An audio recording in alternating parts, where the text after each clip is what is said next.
Hey, what is going on, traders? What's up, tycoons? Very excited for today's video. And today we're actually going to learn a lot. So make sure to smash the like button, subscribe to the channel if you guys are new.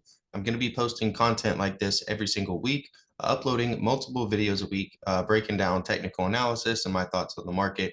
In today's video, we're going to cover how to determine some of the market trends. All right. And we're going to do this specifically on TradingView by looking at SPY-G, which is the growth sector of the S&P 500 versus SPY-V, which is the value sector. Okay.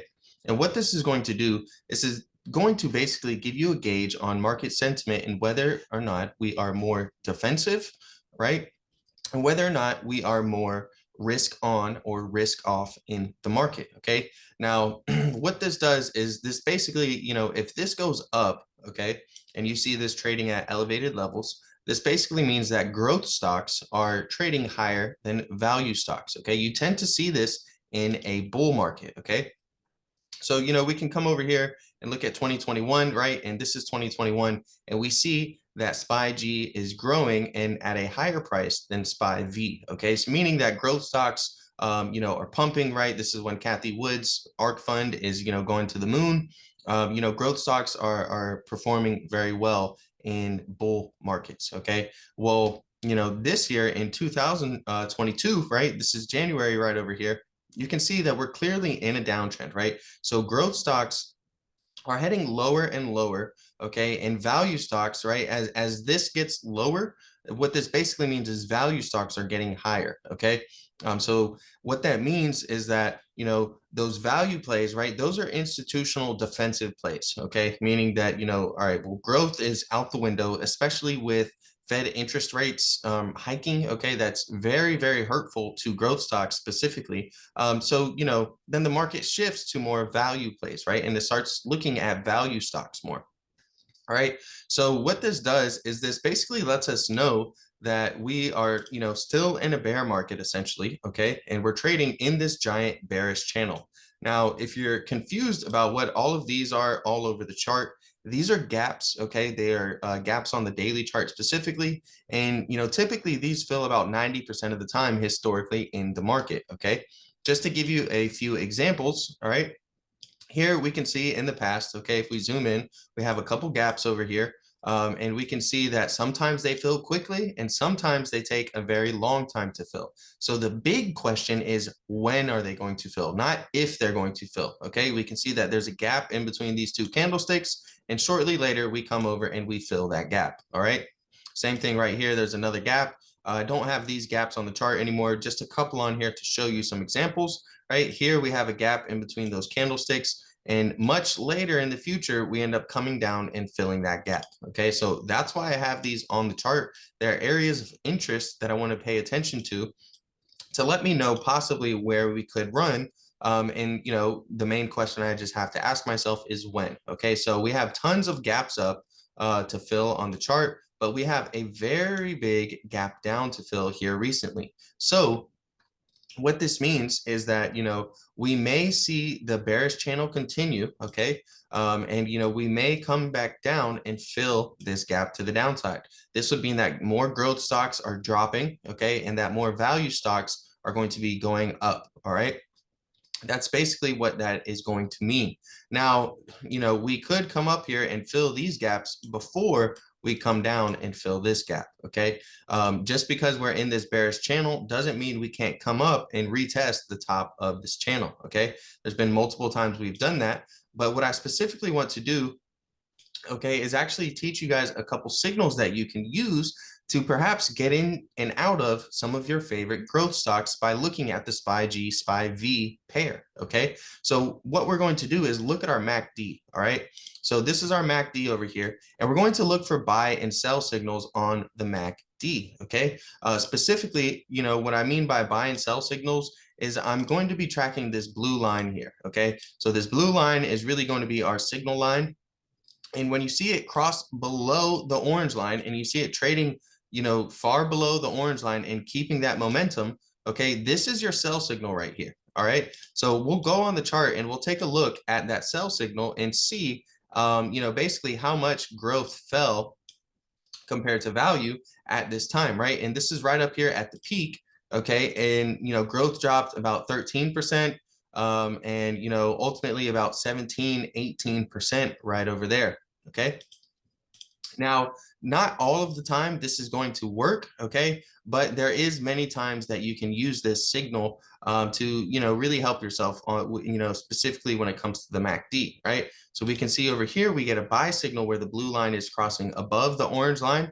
We get that right about here, okay? And we get a nice little pump, okay? This is about a week worth of time, okay? And we saw, growth compared to value went up about 5%, okay? So meaning that, here's your sell signal. So maybe you want to short some growth stocks at this time, maybe doing that with some put options, okay?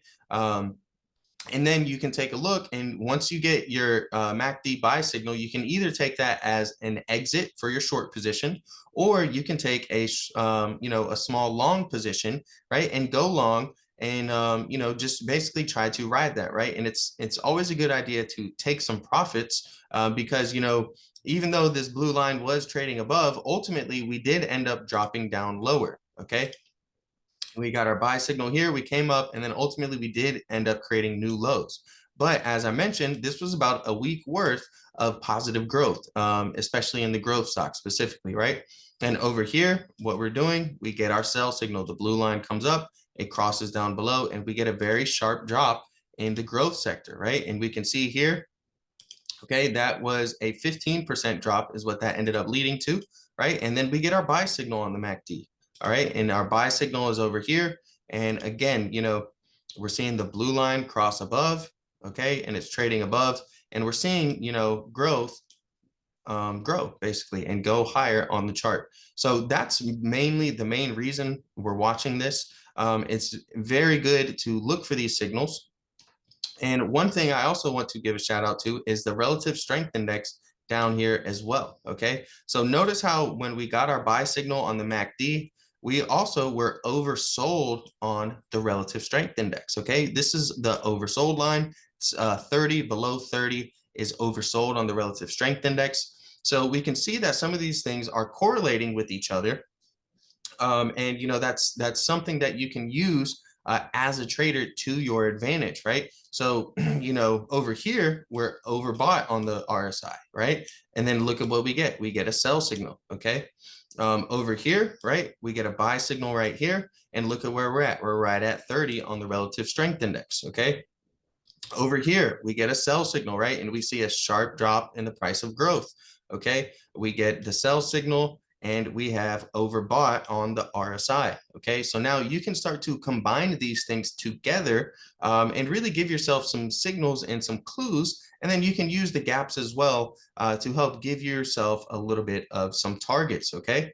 Now, specifically, what I am watching currently in the SPY-G, SPY-V sector pair, okay, is we have a bullish chart pattern forming, all right? Now, this is an indicator that we may see some bullish activity if we were to get a breakout, right? We are still trading in the pattern. We haven't gotten a breakout yet. If we do get a breakout, it could take us up to these levels for the gap fill, okay? But specifically, we're looking at this trend line here and this trend line here. It's a bullish chart pattern known as a falling wedge, and we're zigzagging basically in between these trend lines, ultimately looking for a breakout to the upside. If we don't get a breakout, right, something very common that happens with the falling wedges, you'll see something like this. You'll see a look above and then a fail, right? And we'll come back into this trading range, okay? So you always have to be prepared, right? What you want to see typically, right, in a perfect world is going to be a breakout, a retest of the trend line, and then a continuation upwards, okay? So, we're watching for that specifically, but here recently, we've actually been doing pretty good on some call options. And specifically some growth stocks, okay? If you look, right, we have a MACD buy signal right there, and look at our relative strength index. We are oversold, okay? So now we're combining signals together, right? No signal is going to be 100%, but you really need an edge in the market, right? So to get an edge in the market, you can use this strategy here by looking at the growth to value sector pair, okay? And then also combining signals together, right? The more indicators you have stacked on top of each other, the more confidence that can give you in making your trades and your analysis, right? Now, none of this is financial advice. What this is really just meant to be educational and informational, and really open your eyes to all of the multiple strategies that are out there for you to use to your advantage, okay? So again, we're combining the oversold signal, right, with the MACD buy signal, okay? And look, we get a very sharp move to the upside, all right? Now, we tried to come up here and fill this gap, but ultimately we got smacked back down. A lot of the Fed members recently, at the end of this week, have been coming out with some, negative statements towards the market, basically saying that, oh, we're not really sure that we're going to slow down interest rates. We may have to raise them for longer. This keeps happening, right? And specifically, they have one or two members that anytime the market rages, as it did, right? And we saw that growth rallied very hard, right? Within a week's time, they have these Fed members that will come out and say some hawkish statements that most of the other Fed members disagree with. But really, those people are just there to create the headlines, create a little bit of panic in the market, and bring the market back down if the Fed thinks that it's rallying too much. Now, it is unfortunate to say that, the market is pretty much controlled and ran by the Fed. If you don't believe that, just look at all the interest rate cycles, okay, and look at when they're tightening and look at when they're easing. And you can clearly see that, historically, since the Fed has been around, they've basically been in control of the market. All right. So that's it for today's video. Hopefully you really learned something new. Again, smash the like button if you did, subscribe to the channel, and let me know what you're interested in next, okay? Because in fact, I do viewer requests every single week as well. So if you have any requests, any strategies, any tickers, right? Any stocks, cryptocurrencies you'd like me to analyze for you, I'll be happy to do that. Just leave me a comment in the comment section down below.